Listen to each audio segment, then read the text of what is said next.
Hey there, friend. You are listening to Flip the Switch podcast, where we talk about the things you can't find on YouTube, search up on Google, or even ask Siri. I'm Leah Marie, your host. If you have ever wondered how to get that 6, 7, and even 8-figure mindset, then you're in the right place. We all know that anything and everything we have ever done has been done mentally before it was ever done physically, even if it was on a subconscious level. The body must follow the mind. So I say, let's apply this universal law to business and be successful mentally, then allow the strategies we have to take us there physically. I am a brain hacking transformation specialist. I've worked with award-winning CEOs, Olympic-level athletes, accredited investors, a rocket scientist, and more, teaching them to rewire their thinking so their vision's impact is unstoppable, influencing generations. I don't tell you this to impress you, but impress upon you the power each of you already has access to, and it's right between your ears.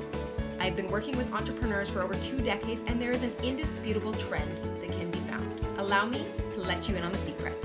It's mindset. Mindset is the deciding factor, not resources, influence, time, money, or even your talents or skill set. So in this podcast, you're going to meet incredible people, individuals who are crushing it when it comes to creating positive impact in our world. We take a look behind the scenes at what it takes to win in today's world so that you can apply these pieces now. Enough chatter, let's just jump into today's episode. Welcome to Flip the Switch. Hey, you guys, I'm so excited. Again, I start every podcast with I'm so excited, but literally, it must be like my favorite phrase because all of these influencers that I'm spotlighting are so much fun, and I am excited. I'm truly excited. So I have a special guest for you guys today, Ariel Tresch, and I'm so excited to, there I go again, to introduce her because Ariel is a business and organic marketing mentor for impact-driven coaches and consultants, which I know so many of our listeners are like, yay! So she helps them to attract their ideal clients online and grow a 6+ figure business that gives back without any paid advertising. So I think that right there in a nutshell, people are like, ears are perked up. Okay, tell me more. So Ariel, I'm going to let you jump in now and share with us a little bit about your story and if there's anything else you want to add to kind of like who you are type thing inside of that. And then we're going to play. We're going to get into some fun questions that I'm sure our listeners are going to be on their edge of their seats wanting to ask. So go ahead. Welcome to the show. Yeah, so Leah, thank you so much for having me. I forget when we connected, but when we connected, it was like, well, I think I called you ma'am, and you like loved that, and I was like, okay, this is probably somebody that I'm going to get along with really, really well. So I'm so glad to be here. Thank you for having me. I remember that conversation. She said she said, yes, ma'am, and I was like, are you kidding me? I was like, you're the best. Yeah. So yeah, thank you for having me. And I think the intro kind of sums it up in a sense. But one thing that I think is very important to me, and you and I were kind of talking about this earlier, is social impact. So like in terms of what I do, I work with coaches and work with consultants. But a big value of mine, a big core component of my business is basically social impact. Using your platform of influence as entrepreneurs to give back. And I basically encourage all of my clients to, once they make more, to give more, and to, give more out of that success that we create together. So yeah. Mm-hmm. I totally love that. And for those that follow me regularly, they know that we actually live into that every week. We have something that we call Freedom Friday. And Freedom Friday is all about living into our future self. So if you're saying, hey, in the future, I would give back, and I would do these extravagant, amazing things. Yeah.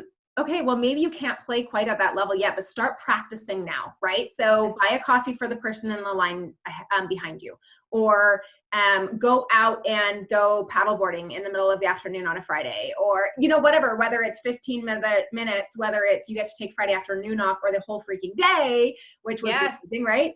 And sometimes I do that. I'm like, I'm playing hooky. It's Freedom Friday. But it's about living into that. So I love that you brought that up because I totally agree that component is so important. Yeah. And I'm a huge believer too in, it's one thing, and my mentor actually said this, so I won't, I don't want to take this from her, but she says, give more, make more. And it's kind of that concept of the more that you give, the more that you're going to make. Because I kind of believe in that universal law that, it's going to come back to you in some way. And that shows up in your life too, in terms of, like you said, like if you, live as if you are the person that you are envisioning to be, the person you want to be, that's going to start to come back to you in a sense, because that's where you have your sights set. That's what you're going to focus on. And, tension, what is it that focus goes where attention flows, or something like that. Where your focus goes, your energy flows. Yes, thank you. Perfect. Yeah, we've talked about that quite a few times in the podcast, actually. But it's so true, right? It's so true. And when you're focusing on abundance and you're focusing on gratitude and you're giving back, you're just going to receive more of that in your life. And I mean, honestly, like, how much happier are we, right? How much happier are we, no matter our circumstance, if we have gratitude with what we already do have?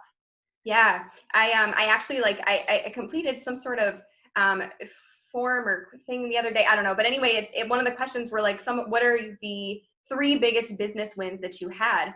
And I found it so funny, just kind of like appear into my own mind of like the 3 biggest business wins that I could come up with were all the times that I was able to give more money, to give more time, to do all of those things, rather than hitting a certain milestone in my business. So it's just really funny when somebody kind of puts you on the spot to answer a question like that, where your mind actually goes naturally versus thinking, the answer that you would think that you would give for a question like that. So I love that, because that actually says a lot about who you are as a person. So if we are wondering where we are as a person, and if our mindset is in the right place, consider that question, and consider the question that Ariel just asked, and think about what would your answer have been. Yeah. Right. And then you'll have an idea of, okay, am I really coming from gratitude, or am I just wishing that, that's something down the road, or that's something I'll do at one time or another? Like, that's not, like, we create who we are today. Right. Definitely. So if you want to be that person, it's a mindset of coming from that place that put Ariel in that place, so that's the first thing she goes to, right?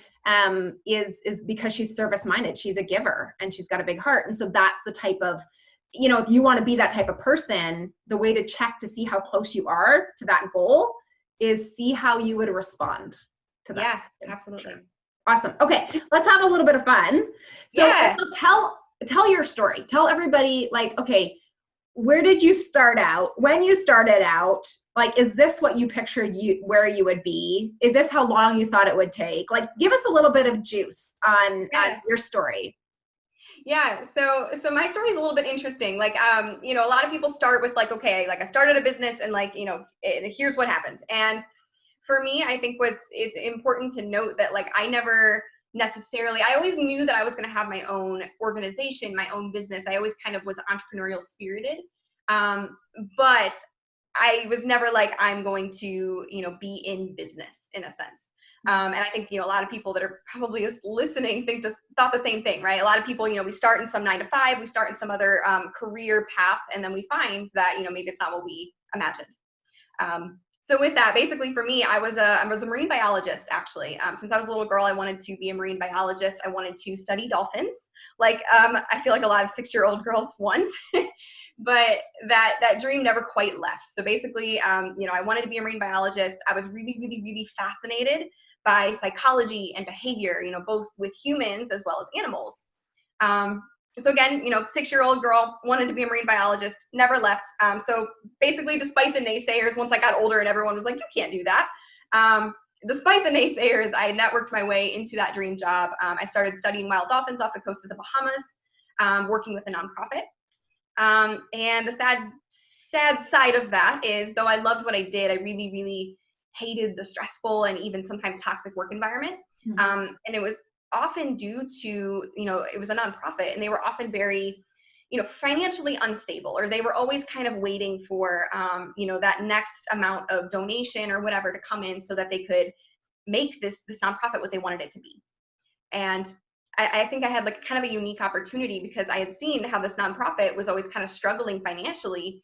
Simultaneously, my husband worked with multiple, 6, 7, and 8-figure companies and helped them grow.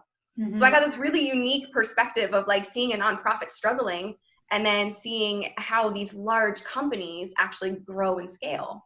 So basically with that, I had that background, but I eventually quit my marine biology job due to, again, kind of a semi-toxic work environment. Didn't really know where life was going to take me until I, long story short, stumbled across a pretty well-known organic marketing coach on social media. And with that background that I had, seeing my husband, marketing and growing these businesses and often helping him with copywriting and marketing campaigns, organic marketing was kind of new to me. Mm-hmm. I was so familiar with like the Facebook ads and the paid acquisition. So when I kind of learned about organic marketing and dove into it a lot, that's when it kind of clicked that was kind of the missing piece that not only could have like saved the day for the nonprofit that I worked with, but it also kind of gave me this new idea of maybe, I could start my own business, Mm-hmm. right? Without a big marketing budget, which is often where we start when we are new entrepreneurs. So long story short, with my background in psychology, I started a mindset coaching business. Again, I was really fascinated with why people think the way they are, or why they think the way they do, how they tick. Mm-hmm. Started a mindset coaching business, did a few launches, and basically they all failed. So kind of went back to the drawing board, hired that organic marketing coach that I had originally found, and she was amazing. And I started to see some success with my business, with my mindset coaching business, but I just felt like I was hustling constantly, Mm-hmm. Kind of burning the candle at both ends. And I call that the living the nightmare to create the dream. yeah, That's good. That's what I call that. And I coined that term because I lived that existence. Yeah. And I was like, oh my gosh, like all I want is this dream, but I'm living this nightmare every day. So yes, I mean, I know what you're saying. Yeah, I think we carry a lot of habits over from kind of that 9 to 5, like kind of, hustle and strive for success mode that we've all been in for years. Yeah, or even just the mentality that we carry from our childhood that hard work is the only way to succeed. And if you want to succeed faster, you need to work harder. Yeah. Right? Like that's the mentality we grow up with. And, it really worked for our grandparents' generation, our parents-ish generation. But nowadays, like things are totally different when the internet came and like with technology take off, like everything's different. Yeah, definitely. I 100% agree. Yeah. So hired this coach, started to see some success. And then I noticed that the success kind of started to dwindle, launched a new program, and, I heard crickets again. And that's when I really started to notice that there was a kind of a shift happening in the marketplace. And, this happened through talking to people and just the things that I was doing, that people were kind of tired of traditional marketing tactics. They were tired of the impersonal, regurgitated, cold pitches, things like that. And so I noticed that, all these organic marketing tactics that I had learned were kind of not working anymore. But I was obviously very committed to success. So with that, I decided to kind of try something new, which is where I took my background in psychology, what drove me to this to begin with, as well as, the organic marketing tactics that I had learned, and I kind of like smashed them together. And I decided to focus more on messaging and, how humans are hardwired to receive and respond to information and things like that. From an ethical standpoint, to basically be more helpful instead of salesy, and then to be more impactful versus manipulative. So it was kind of a mindset shift in a sense in terms of where I was coming from. But also, again, taking what I knew about people and really putting that with these organic marketing strategies. One thing that I just want to pause you for 2 seconds, and I want to throw in here, is I want you guys to notice that one of the things that she mentioned there is that she was committed to the success. Yeah. That means that you're not just committed to the results, because if you're just committed to the results, you'll start and stop and reinvent your business a million times over. If you're committed to the process of success, that is how you keep going. That is why Ariel was able to keep going, even though she had these failures. And then she had success, and then she started to have crickets again. It was because she wasn't just committed to the results and the paycheck and what that would bring, but she was committed to the process of success. And so understanding what that process looked like changed her from an expectation of what she thought success looked like and what it took to achieve that, to kind of like an internal, I'm going to say, an agreement with yourself as to this is what I'm willing to do. Is that right, Ariel? Absolutely. Yeah. I've heard the concept of like fall in love with the process. Fall in love with the process, not the outcome. And I agree with that, but I love the way you just said it so much more in terms of, being committed to the process. Because when somebody says fall in love with the process, you're like, but how can I fall in love with failing? How can I enjoy this? And if you think about it, like with relationships as well, right? Like if I think about it with my husband, we've been married for 18 years. Yeah. And that's amazing. Like, when we said I do, it was commitment. Like there is there's days where I'm just like, our code word, if we're angry with each other, is I love you, but I do not like you right now. Yeah. Because I want him to know that no matter what, I still love him. I am still committed to our relationship. I just don't like the behavior or the action or the whatever. And P.S., my husband's freaking amazing, just so you guys know. So I haven't said that in years, but that is something that I had to do early on when we were still trying to figure each other out. Yeah. No, I love that concept. That's awesome. And obviously that's a testament to your marriage as well. Mm-hmm. Yeah. Sorry, I totally jumped in. No.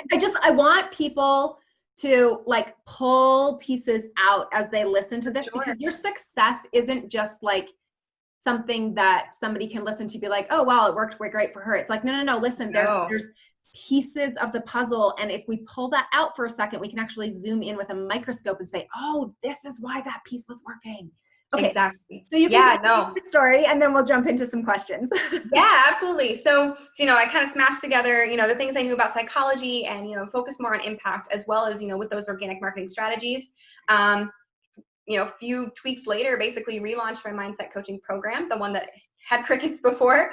And I decided to kind of open it with like a pretty ballsy 20 spots open, which, at that time was like, I don't even know how this is possible, but we're just going to give it a go and have faith and see what happens. So, but lo and behold, with kind of these new strategies I was putting into place, I got 76 applications within 48 hours. Wow. And for the first time, I had that privilege of being able to hand select who I really, really wanted to work with. Oh, I love that. Yeah. And I had some of the most amazing clients come out of that. Some that I still work to this day. So with that, it was obviously it was a success. I had 20 spots open. I had 76 applications, got to pick who I wanted. So after that, I had a few people, even from that program, kind of wanted to know what I was doing. So that's when I packaged up, basically a system of what I was doing, how I was able to reach those 76 applications. And I kind of put it up into a system and started testing it with some of those clients from that program. And because it was more focused on growing your impact as well as growing your income, I decided to call that program the Social Impact System, which basically is a step-by-step process, a consistent day-to-day plan that people can use to actually see measurable results in their business every day. I love that. Yeah. So since then, that program has helped one of my early clients go from zero to over $15,000 in her first month of business. 5 months later, she was bringing in about $30,000 a month. Has created multiple six-figure earners, and one of my clients who had no clients in 10 years, I believe. Not 10 years, sorry, 2 years, used this system to then generate her first 10 high-ticket clients in a matter of weeks. So awesome. With that said, so again, I'm one of those people that I like to focus on my clients' results more so than my own.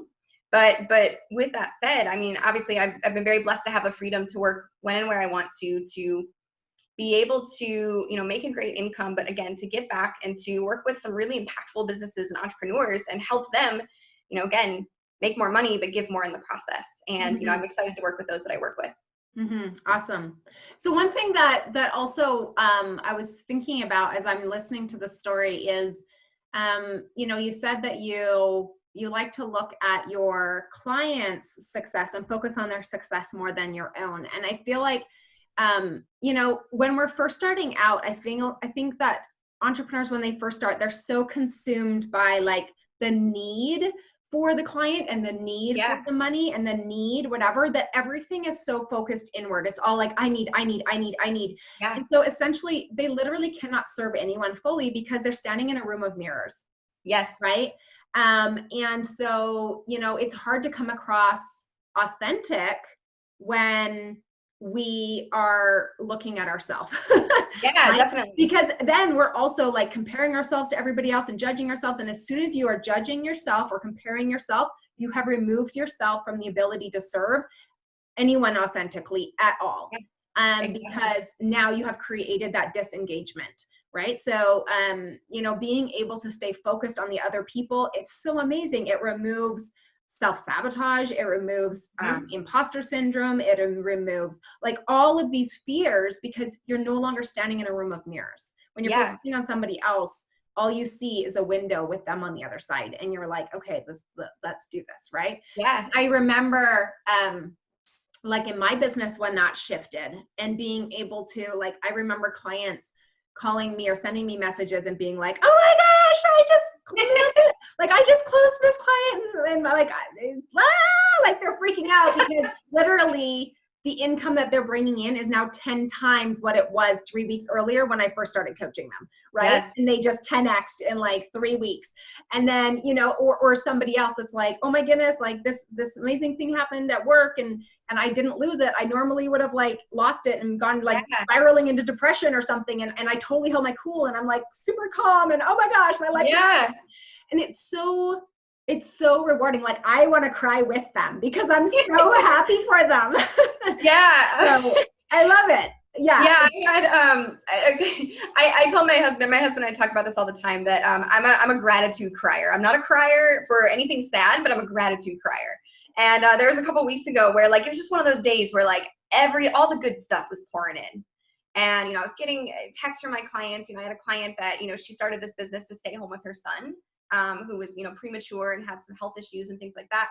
And she didn't have to go back to work and things like that. And all this came in one day. We were sitting in a Mexican restaurant because I love tacos. And sorry, I have to laugh because like we literally, our family is like tacos almost every week. We love tacos. Yeah.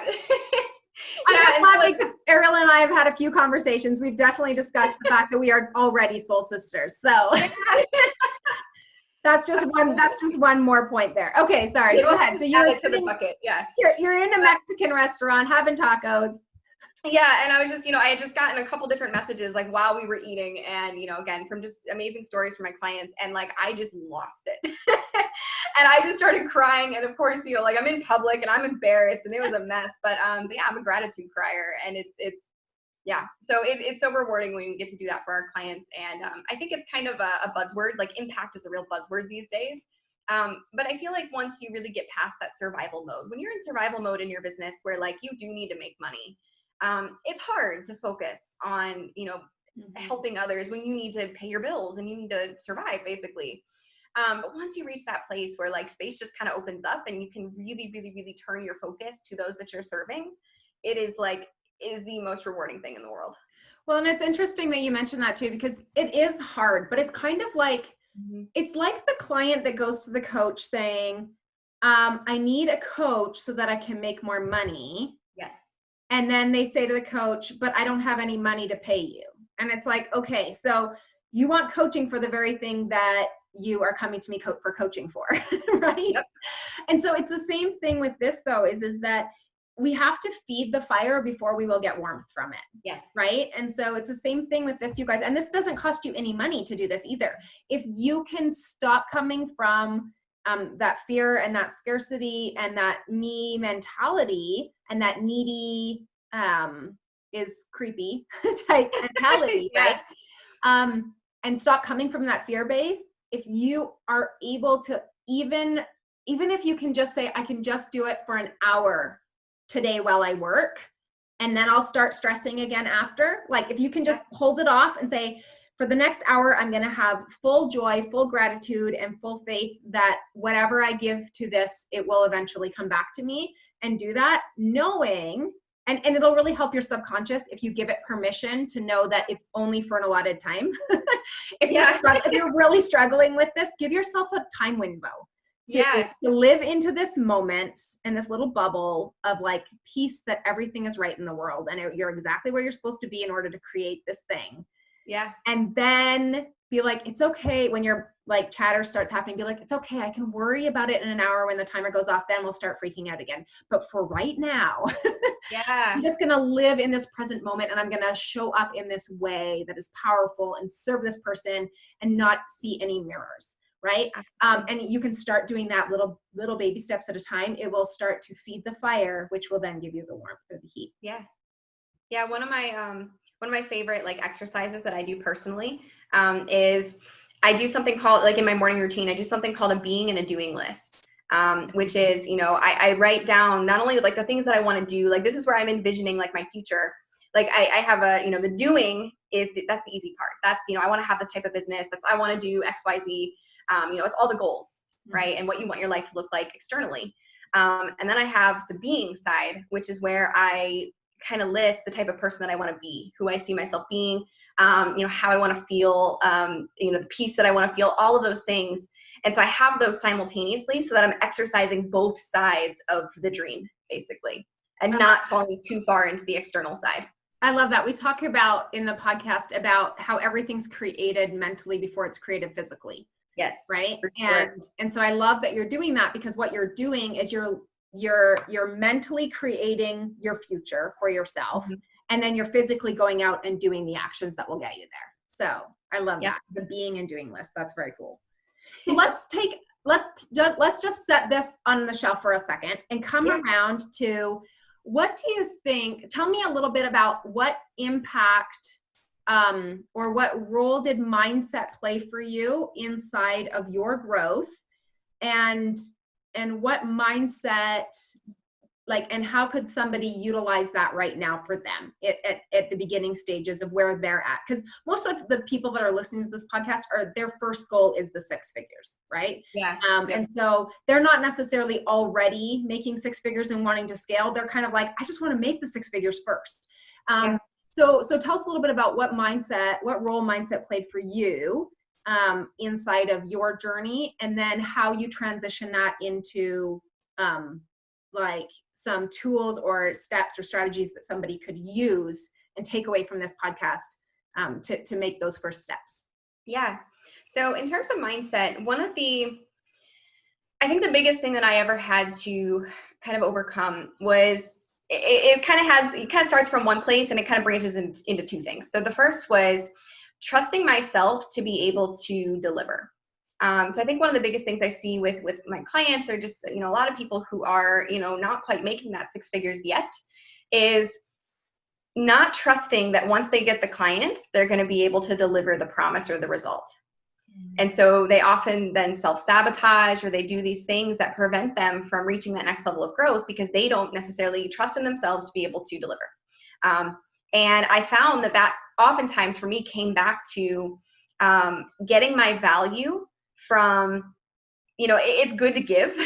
I'm all about giving, but there's also a level where I also realized it was hindering me in a sense, where, I was getting my value from the ways I was able to help other people and, being able to get them results versus getting value from me and, from God and things along those lines. So the biggest thing for me was trusting me to be able to deliver, but also learning to, realize my worth and my value regardless of the results that, people around me were getting, regardless of being able to fix other people's problems.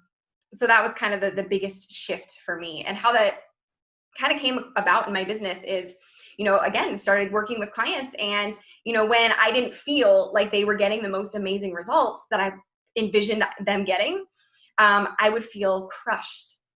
And so then I would prevent myself from signing more clients. And I had one client that just kind of shifted it for me one day, where I didn't think she was getting results. And this was, way back, like one of my first clients ever. And I didn't think she was getting results. And so this whole time I was beating myself up for weeks and weeks and weeks. And then I reached out to her and I was like, hey, can we just check in? Like, what's going on? Like, how do you feel? Blah, blah, blah. And she was stoked. She was having the best time of her life, was apparently getting the most amazing results ever. And what I realized I was doing is I was putting my expectations on her success. And I was putting my value on her success. And so when she was having the best time ever, I was over here beating myself up thinking that I wasn't getting her the results that she wanted when she was getting more than what she wanted. So that kind of shifted it for me, that I had to learn to trust that I could deliver, and that I didn't need to get my value from the, the reciprocated, comments and praise from other people, in a sense. Mm-hmm. So that's kind of where it shifted for me, was seeing this other client and the results that she believed she was getting, even though I didn't feel good enough at the time. Mm-hmm. I love that you brought that up. I feel like that's an important concept to discuss for a second, because when you talk about this, I talk with my clients about living horizontal and living vertical, right? And when we are living on a horizontal plane, our heads are on the swivel and we're constantly looking around at am I doing good enough? We're looking for that external validation constantly, right? And when we can move into an alignment and turn that vertical, it's not about what everybody else is doing. It's about knowing who you are, what you're capable of. And that validation comes from the inside and comes from above, right? Yeah. For those that are spiritual people. And so recognizing that is where your real power is. Personal power comes from internal validation and knowing who you are and being able to live authentically from that. External validation and living on that swivel and living from expectation as well, it's so volatile. There's no way to be able to rely on the honesty that it's even true or right, because at any given moment, we could be expecting oh my goodness, I spent so much time getting my hair ready and my outfit ready and blah, blah, blah, blah, blah. And I'm so excited because I look fantastic and I'm going out with all my girlfriends, and not one of them notices our hair or our outfit or our shoes and our bag match or whatever. And then we're all like, oh my gosh, and we beat ourselves up over it, or we're angry at them secretly about it or whatever. That's just kind of a lame excuse, but we do it in business as well, right? Where it could be with a client or a customer where we expect this huge testimonial or something and we're not getting it. But the thing is that they're living inside their own bubble with their own stuff. And that could have just been a day for them where they are inside their mirror world. And they're not looking out to see, and they're not even considering, right? They didn't have a second thought about it. Or maybe that's just not them. Maybe they could care less about fashion, right? Yeah. So that's the thing is we set ourselves up for so much failure, and it draws on and depletes our kind of our well, right? That keeps us going strong and drinking deeply, right? When we create that for ourselves, anything we receive from the outside is just the cherry on top. Exactly. Right. And so I love that you talked about that, and that was a shift for you in being able to trust yourself, right? And build that trust with yourself. Integrity is an amazing topic. I could talk forever about integrity. And I love talking about integrity because a lot of people think oh, well, I'm an honest person. And I'm like, okay, so if you're an honest person, tell me, how many times in the last week did you not follow through on something that you said you would to yourself? Yep. And they're like, oh, right? And I'm like, yeah, you show up and you commit and you do all the stuff for everybody else and you let yourself down every single day.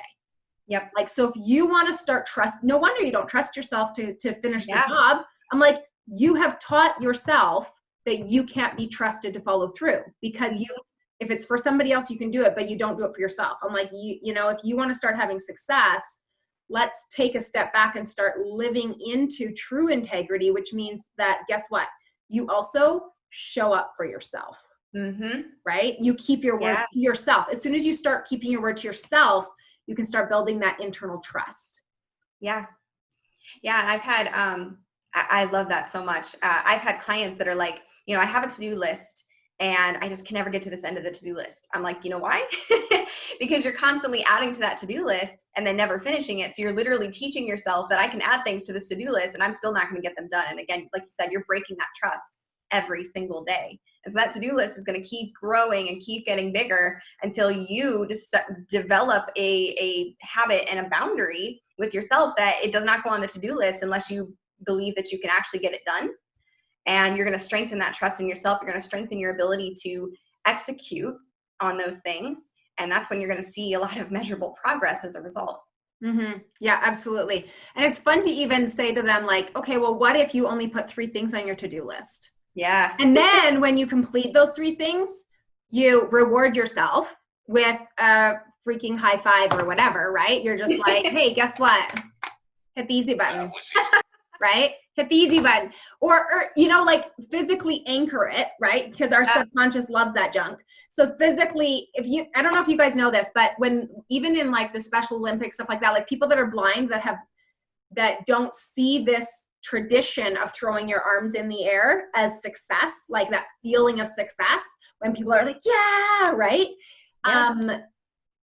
It's an automatic response of the body. That is what we do when we feel like we have won. We throw our arms in the air, or we like, yes, we anchor it down like this, right?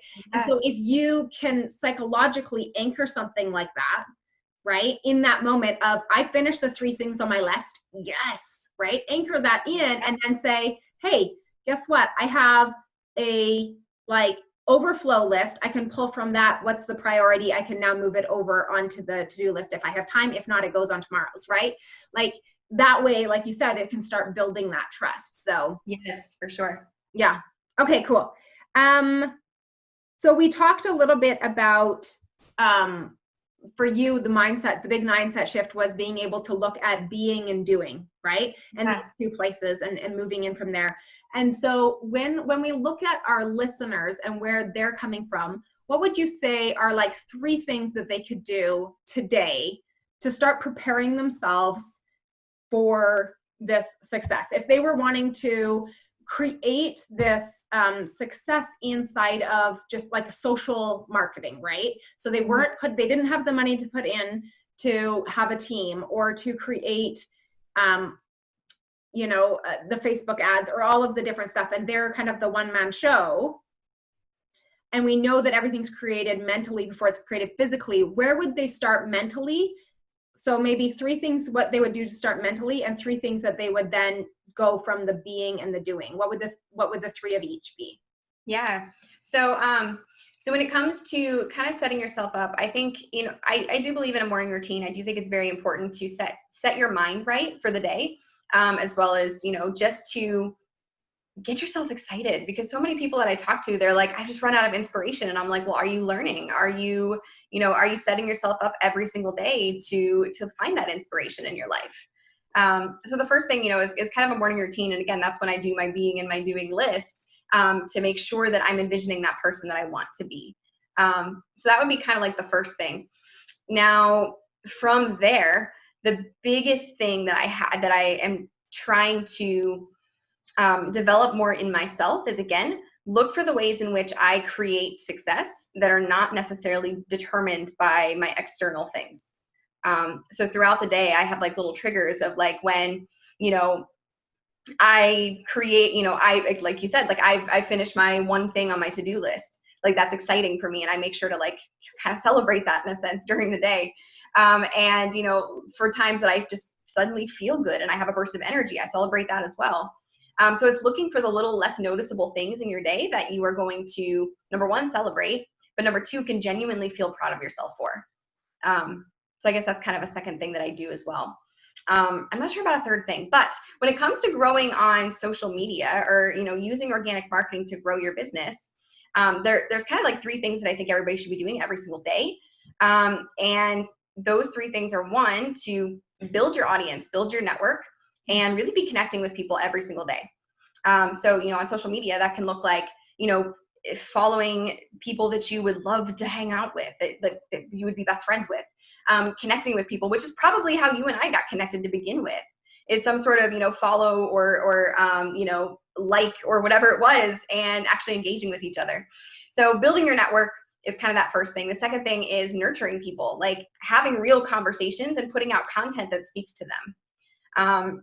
And then from there, it's just making an offer every single day and making multiple offers every single day for people that are a good fit and for people that, again, you would love to see yourself working with. Mm-hmm. Yeah. And I love that. So I know that just from listening to those few things, that the first question somebody's going to ask is say, how do I make multiple offers in a day? Like, is that going to be pushy? Is that going to be like, how would you answer that question for them? Is it the same offer that they're making every day? Like, hey, like join my Facebook group, or is it like, hey, get on a call with me, or what does that part look like? Because I know that there's a lot of fear that arises for people around making offers. And so can you give us a little bit of a snapshot of what that would look like so that our listeners can say, okay, this is what she meant by make an offer every day?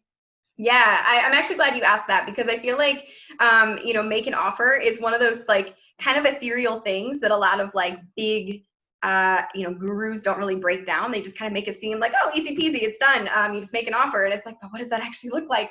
And nobody really explains it. But so from that, in terms of making an offer, I do believe that you should, at least when you're not making six figures yet, focus on one main program, one main bread and butter signature program, because not only are you going to be able to, not confuse your audience by having a bunch of different offers all over the place, but you're also going to be able to perfect that program and to really get amazing results for your clients in that way. So the first thing is, have one program, have one main offer that you're putting your all into. And again, not confusing your audience. So then once you have that one program, I'm a big believer in really truly building connections with people and building relationships. And I know that's kind of a buzzword thrown around these days, but really having conversations. And so I'm a big believer, big proponent of having personal conversations with people, reaching out and not making cold pitches, but like honestly asking them questions about themselves. Be one of the most curious people that they've ever met, but not in a creepy way. And one way then that it helps to kind of transition that into an offer is I always ask permission. So I never, ever, ever make an offer to somebody that did not give me permission to do so. And how that kind of looks is, when I'm communicating with people in messages or something like that, it's first I start by like asking them about them, seeing something on their profile. If you were at a coffee shop, right, and you were going to suddenly start talking to somebody, what would you say? You would normally compliment them on their shirt, or you'd see them getting a coffee that you also like, and like you'd kind of like make conversation in that way. Yeah. So when I reach out, and I just like, if I like their cover photo, I'll be like, hey, where'd you take this, or something like that. So usually I just kind of break the ice in that sense, ask them a few questions, and then I give them something of value for free. So usually I'll be like, hey, I'm putting together training this week focused on growing your business to six figures. Is there something that I can give you that would be helpful, or is there a training you would like to see? And my dog is hacking up a lung behind me, if you heard that. So then I'll give them something of value, and then I'll check back in a little bit and see how things are going. And then I'll ask them a few questions, see where they're at in their business. And if it seems like I can help, I'll say, hey, I think I can help you with this. Is that something you'd be interested in learning more about? Mm-hmm. Yeah. And I love that you explained it in that way, because it helps people to understand that not only are you asking out of curiosity, see if you can, like you're doing two things, like you're getting to know them but you're also vetting them. Like you're also filtering to say, is this someone I want to work with? Is this someone I can help? Is this someone so that you're not having conversations, spending 15, 20 minutes, half an hour messaging back and forth about things that then you find out that you guys are not a fit at all. Right? Yeah. And so asking the right questions up front to say, okay, number one, I'm actually interested in this person, because if you're wanting to sell something to somebody, the first part about that is actually giving them something that will be of value to them. Yes. Right? What you're actually doing is creating a relationship, not closing a deal. Yeah. So we're opening a relationship to see if there will be a mutual beneficial experience here, because it's an exchange of energy, it's an exchange of services. You give them what they need in order to support and help them, and they give you money in return. And exactly. So, really starting to slow down and look at that profile and say, hey, is this person an ideal client of mine? If it is, let's start a conversation and see, because I'm like, I think I can help them. Not, I think they will buy from me. I think I can help them. Yeah. Right? And if that's where your focus is and you are truly trying to help them, like you said, I love that you said that you did the invite as well, because that opens up the space for creating relationship of respect and trust. Exactly. Right. Exactly. And nobody is, I guess one of the things that we also want to consider is the fact that one of our goals is to open that relationship, because oftentimes our clients will then become our recurring clients. Yes. Right. And so if you open up a relationship in a slimy way, there's definitely not going to be a second date, a third date, whatever. Right. Yes. And so that's what we take into consideration is it's okay to slow down. Right. I mean, you know, I know it's said a lot, but we really do need to consider the fact that we actually are building relationships. Yeah. Yeah. And those end up being the best clients that you will ever work with. And they are repeat buyers. And again, like even people that, you know, I'll have conversations with people and I'll realize very quickly, either we're not a good fit to work together, whether it's, you know, at a specific point that they're at in their business or whatever, or if it's like, just, you know, maybe we just don't jive. But I have had so many conversations that, you know, obviously turn into clients, but I've also had so many that turn into collaboration opportunities, turn into friends. I have had people that have come down to Florida where I am and gotten coffee with me. And it's just because you come at it from a place of really building that relationship with them. And then again, you know, if you are going to share an offer, just ask their permission first. That way they're not that way they have an expectation and they have the freedom and the space to say no if they're not interested, or, you know, whatever. And you're not basically shoving anything down their throat. It comes from, like you said, a very respectful place. Mm-hmm. Yeah. And I made a post about this a little while ago. Some of you guys might remember, but I had that picture. It was an image of like a silhouette full of numbers and graphs and charts and all of these things. And then on the other side, there was like multiple pictures. I think I had like 6 or 8 different pictures of actual people with like families and all of this stuff. And I was like, you know what, guys, you know, so many times out there in the world, they're like, oh, it's a numbers game. It's a numbers game. It's a numbers game. Well, guess what? If you treat people like numbers, you're going to create a huge mess and go through a ton of people, and you're going to be very frustrated. It's going to it's going to suck on your side and it's going to suck on their side. Yeah. Right. Definitely. If you can transition from, okay, these are the numbers I need, this is the goal, and then set that aside and say, okay, it's not a numbers game. It's people's game. I want to know who this person is. I want to go from a number to a name, to a face, to a friend, to, you know, like go through the sequence of building that relationship. Especially if you are inside of the coaching business, right? The coaching world, or even with customers as well. If you have products and stuff like that versus services on any level, even sometimes that person might not be the best fit for you, but guess what? They have a friend or a sibling or somebody else that they're going to refer to you because they were like, oh my gosh, that was an amazing person. Yes, absolutely. Right? And you can kind of, gain that stuff from that. Okay. So let's wrap this up. Cause we've been having a lot of fun here for like an hour.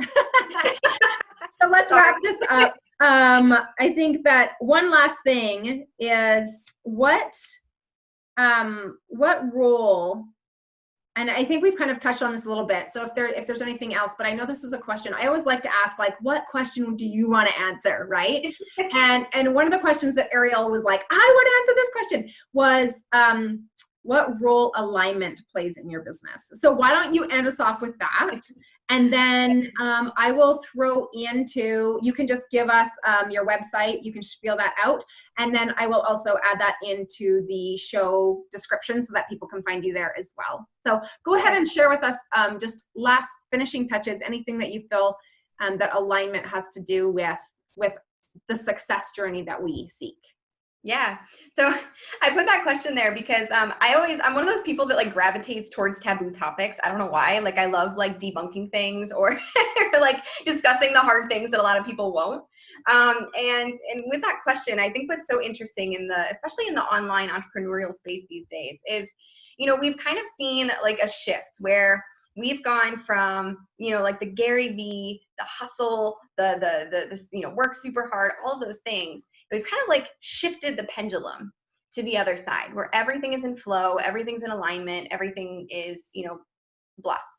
And and obviously this is my own subjective opinion, but I want to talk about this because I think what ends up happening is because we're in this online space and we see all these people that are talking about you don't have to work, you just have, just wake up and you just drink your coffee, you just feel really good, and clients will like basically fall in your lap. And I think what happens is when that doesn't happen and we are working and we are putting our all into something and we're not seeing those results, I think we feel like something is wrong with us versus something may be wrong with the strategy or what it is that you're doing. And so when it comes to alignment, I 100% believe that you should feel aligned with what you're doing, and you should feel good doing what you're doing most of the time. But I think there's also the other side where it's kind of somewhere in the middle, where there is still a level of discipline that you have to have as an entrepreneur. There is still a level of deeper work that you have to understand why you feel a certain way. Your feelings are so fleeting. And you could watch a cute puppy video and your feelings will change in a matter of 10 seconds. And that's what people are basing their business decisions on often, these days at least. So when it comes to alignment and when it comes to, just doing what feels good, I think that can be, sometimes create this level of, not feeling like we're doing something wrong. So when it comes to alignment, basically my opinion is that, alignment is really, really great for direction, the direction you want to go, the business that you want to have, the values, the morals that you stand for, that direction. But it's not so good for diligence. It's not so good for, being able to actually accomplish the things that you want to do. It's kind of like squats, right? Nobody loves to do squats necessarily. You might like them more than others, but you don't love the idea of it. It's painful sometimes, and sometimes it does stretch you. But if you want the booty, sometimes you got to do squats, right? And so I think there's a level of alignment playing into your direction, alignment playing into the big picture of what it is that you do, what you're here on this earth to accomplish. And then from there, still having that discipline and still, not always realizing you don't have to feel good all the time. And, the human condition is to not always feel good. So I hope that clears things up, but that's my opinion when it comes to it. I love that you shared that because I really do. I agree with that on so many levels. I feel like, cause I kind of am a bit of a gym junkie, so I can relate to that, but it's funny because as much as I go to the gym like 6 days a week and I spend time there and I enjoy being there, part of the reasons I enjoy being there is because it's because of the results I get from it. Yeah. It's not because, and I love the afterburn more than the burn in the moment, right? Or I love, but yeah, like a lot of the stuff that I do at the gym is so that I'm active and healthy to go do the fun things, the activities that I want to do, right? And so I love that you said that because I feel like so many people can get caught up in this spinning early on, especially in their businesses, if they are finding that space of, well, I'm coming from feeling. If you're in business every day based on what you feel like doing, you're going to struggle, right?